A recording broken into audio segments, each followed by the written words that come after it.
Hello, welcome back to my YouTube channel. I am right here to fulfill the promise I made on my last video. I promise I'm going to share my story how I escaped rape. So sit back and then follow me down memory lane. It happened way back in my primary school. I think it was my primary six.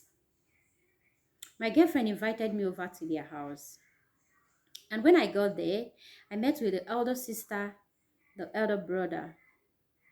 But shortly after that, my girlfriend excused herself to go see her godmother, who lives somewhere very close to the house. She pleaded that I should wait for her, that she will not waste time. I said, fine. I sat outside waiting for her. Of course, the people I met at home they are adults. There's no way I could play with them. And then the elder sister went inside, but the elder brother came to me. He asked me to come inside instead of sitting all alone outside. I innocently followed him. I never knew he had other agenda for me. So when I entered inside, I noticed that he locked the room. The first bad omen. But I didn't take it serious. The music were on, the television was also on. So I sat on the chair looking at the television. He picked the remote and increased the volume of the music and then offered me a drink. But I said no. I've heard these stories how people put some kind of stuff inside a drink and offer you, then you will sleep off. Not just drink, even fruits, anything. So I refused the drink. He came close to me and tried to touch me when he saw that I wasn't taking the drink. I became uncomfortable. I pushed him away. I thought it's something that he just want to. I never knew it was serious. Before I could say Jack Robinson, he pushed me to the bed and began to try to touch me. That was where the struggle started. I kept pushing him, but he wasn't having it. I was screaming, nobody could hear me because the music was so loud. But what was ringing on my mind is that there is no way you will succeed in this because only you cannot just pin me down here. It's not happening. So I was bent on, even if it's to punch his eyes. At the time I bite him, but he wasn't just leaving me. This guy didn't budge. I kept struggling. I know that I won't be able to unlock that door at that moment. The music was so loud, but I realized that the extension where the cable is plugged, I could possibly use my leg to pull this cable since it's too pin, you know. So I was trying to stand up and pull the cable. He didn't leave me. We kept struggling. The more I tried to stand up, the more he's pushing me back to the bed. But finally, I was able to, stand up that last time and then use my leg to pull the cable out.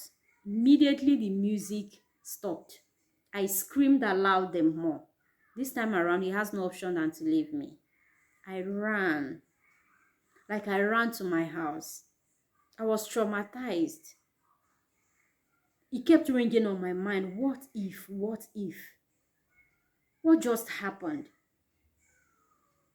So I couldn't tell my parents, but I told my uncle. Of course, he handled it. But what shocked me was that the next day when I got to school,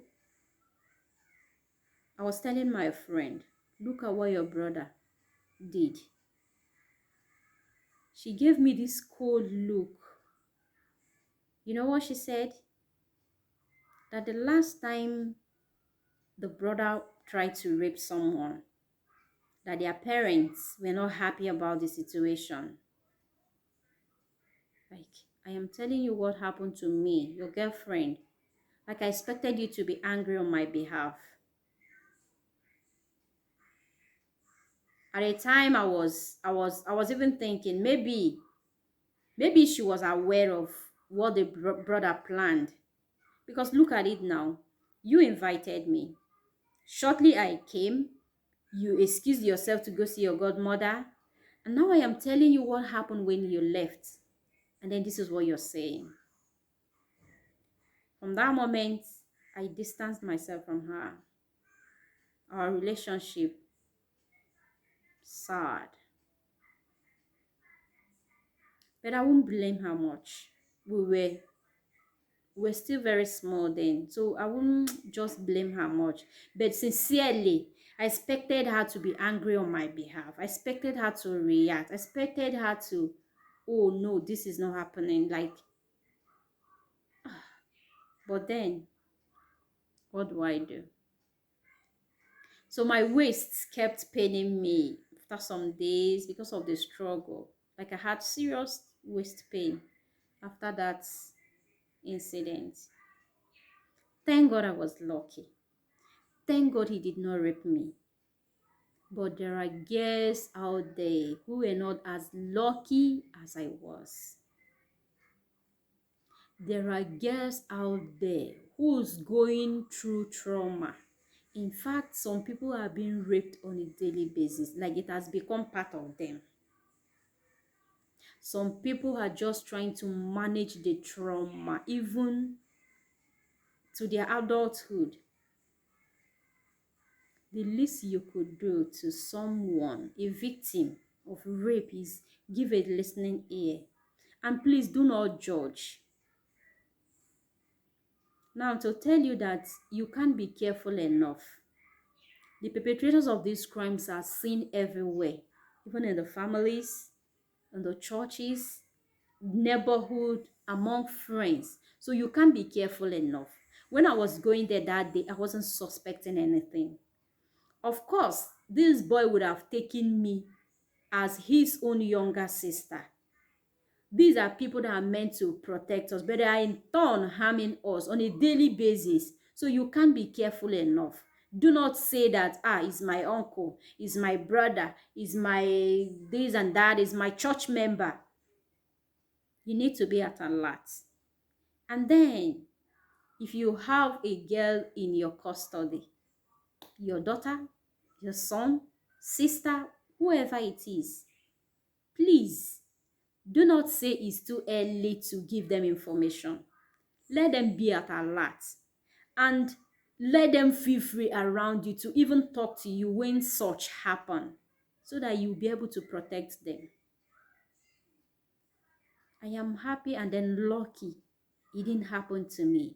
But I had trauma. Like I kept asking myself, what if, what if?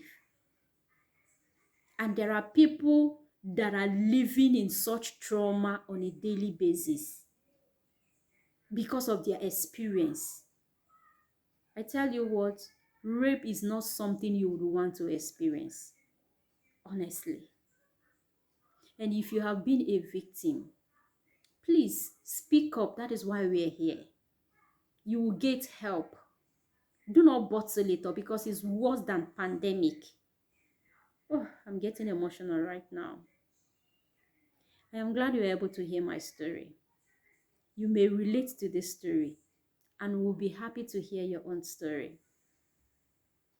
Until I come your way next time, please do well to subscribe, like, comment, share your thoughts. I remain Juliet Anugo Ofoma. Bye.